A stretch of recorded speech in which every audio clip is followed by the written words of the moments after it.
Blackbird singing in the dead of night.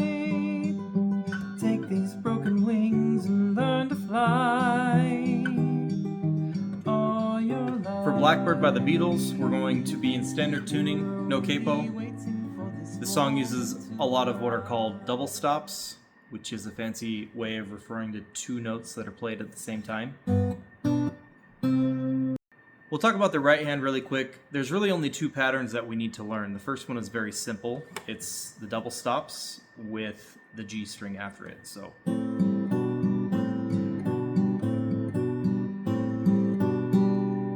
and that's just very easily those two fingers, the thumb and generally the middle finger, and then the pointer finger hitting the G string. The second picking pattern for the right hand is a little bit more complicated.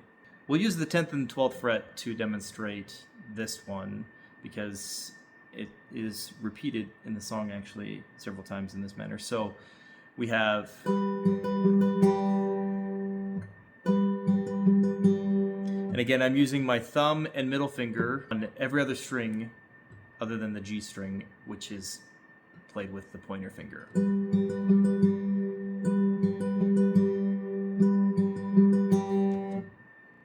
For the intro and several parts throughout the song, they actually do switch the time signature. You'll find 4/4, which is the majority of the song, 3/4, and even 2/4. Our intro, we're going to be in 3/4. Again, not crucial to learning the song, but I do think it is helpful if you're someone who likes to count things out and be aware of where you are in the song. We start off, like I say, with 3/4 on the intro, and we're going to play this. So our first double stop is on the E string, low E, 3rd fret, and then the B string. I use my ring finger for that 3rd fret so that when I go to the A minor, or the next double stop, which is on the A string open and B string 1st fret, my pointer finger is already there. See that? And then for the 3rd double stop, which is on the 2nd and 3rd frets of those same two strings, I actually use my pointer finger and my pinky. And I'll show you why in a little bit. It might feel more natural to use these two fingers, because if you watch, you'll see how very little my left hand had to move, and it's just fingers. But the reason I go to that 3rd double stop with these two fingers is because our 4th one is all the way up on the 10th and the 12th frets. And it's just easier for me to hit those two notes with those two fingers than it is for me to use these. So as I'm making that slide up, I'm keeping those two fingers on those same strings.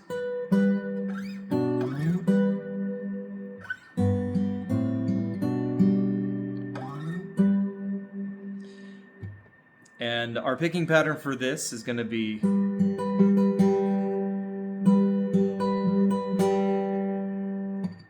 and we'll play that twice.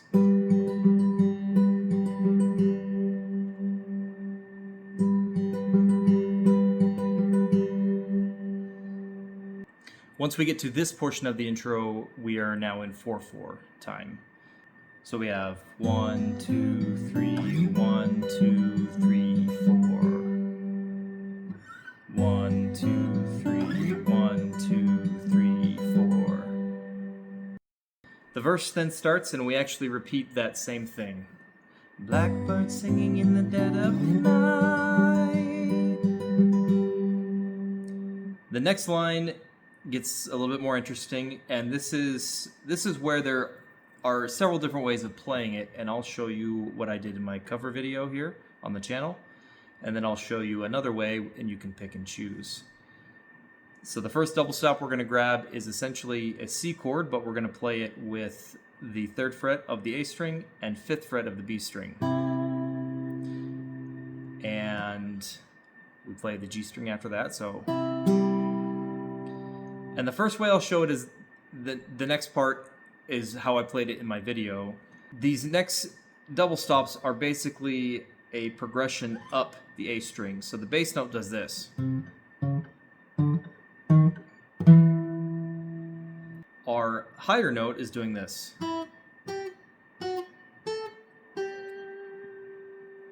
So the bass note is walking up one fret at a time. The higher note is doing a little bit of a dance. And it's good to be aware of the different intervals that you're playing there so that your left hand can manage that dance, because you got one line that's moving up one fret at a time, the other is moving up and coming back down. So we have, when we play them together, we have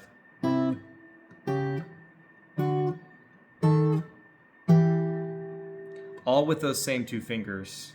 And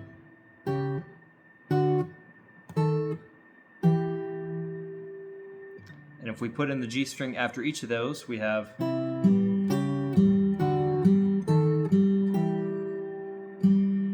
and that can be a little bit tough. It is a bit of a reach, and it's also a little bit of a mental exercise, mental gymnastics to keep track of the different intervals that you're moving while playing that.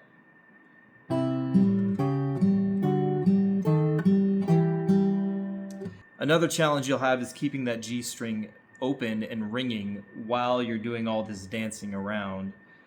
It might be difficult to prevent your pointer finger from muting it accidentally, especially on this one, because that's a big reach. That's 4 frets. And so you have to provide some space underneath your pointer finger here for that to ring.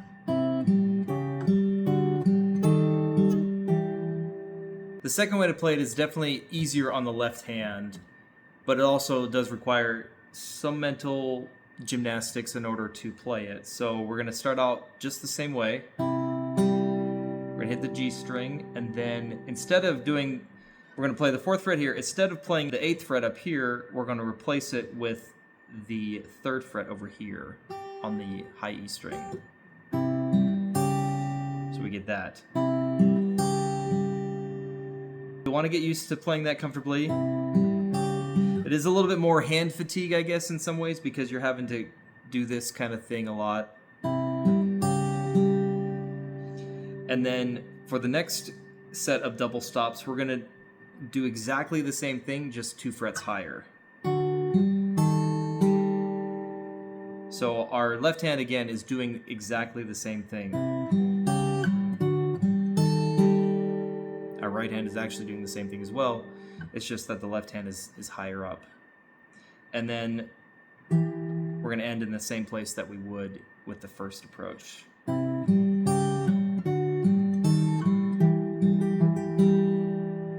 So again, the left hand is doing exactly the same thing, just in 2 different places. So we have, that's one instance of it, and then the second one is, and it's just in a different position each time it does that. So feel free to pick which one you like, which version you prefer.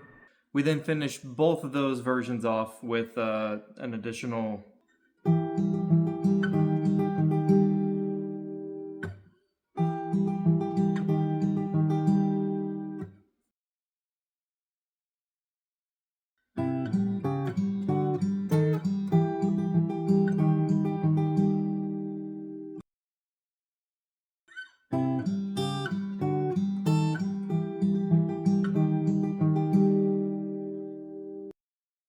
When he starts singing All Your Life, he does switch into 2/4 briefly for one measure, and then back into 4/4.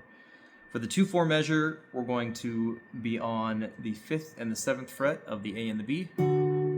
Play your G string. So. And then we're going to go back to one of the chords, which has 2 variations that you can pick from to play it. So the first one we learned was up here, the big stretch. So.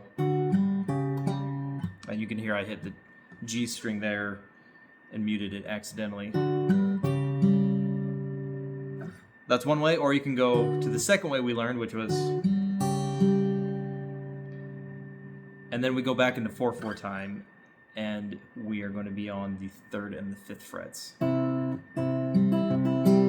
Play that. Then we drop the 5th fret down to the 4th fret, repeat the right hand, slide down to 2 and 3, slide down to open and 2, And then we switch now from the A string and the B string to the D and the B. And play. And we go to a G. So playing that section all the way through all your life. All your life, you are only waiting for this moment to arrive. 1, 2, 1, 2, 3, 4. 1, 2, 3, 4. 1, 2, 3, 4. The other way is.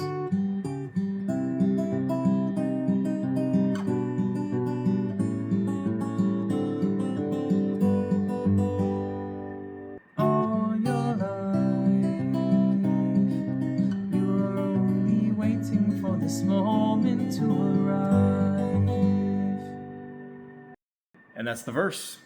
If we play through it, excluding the intro, we have this.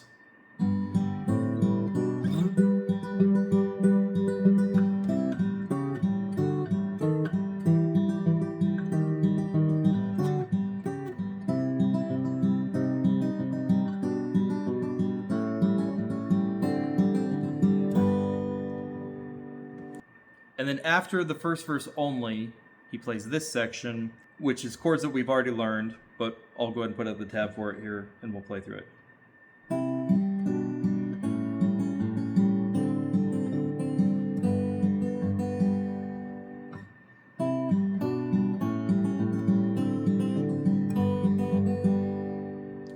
The next section we'll learn is when he's singing Blackbird fly. We're going to start off on the 8th and 10th fret double stops. Then we go down to 7 and 8, 6 and 7, 3 and 5, 1 and 3. This is often how I think of things. The first one is separated by 2 frets, 8 and 10, the difference being 2. 7 and 8 is 1, 6 and 7 is 1, 3 and 5 is 2, 1 and 3 is 2. So 2, 1, 1, 2, 2. And we're going to play that in the same manner we played the other ones, with the G string in between. So we switch to the second picking pattern when we get down to the 1st fret and the 3rd fret. We slide up to 3 and 5.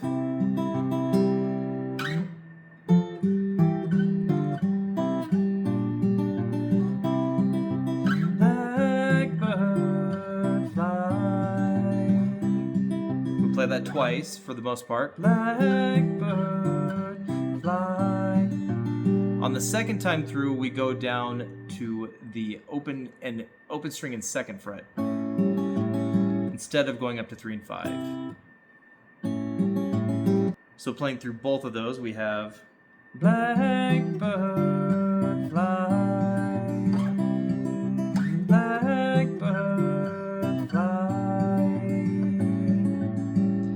And then on Into the Light of a Dark, we go to the open D string and 1st fret. Into the light of a dark blackbird fly. Into the light of a dark black night. We then go back into our intro and we go all the way up to the 10th and 12th frets, and we play those repetitively and fade out. So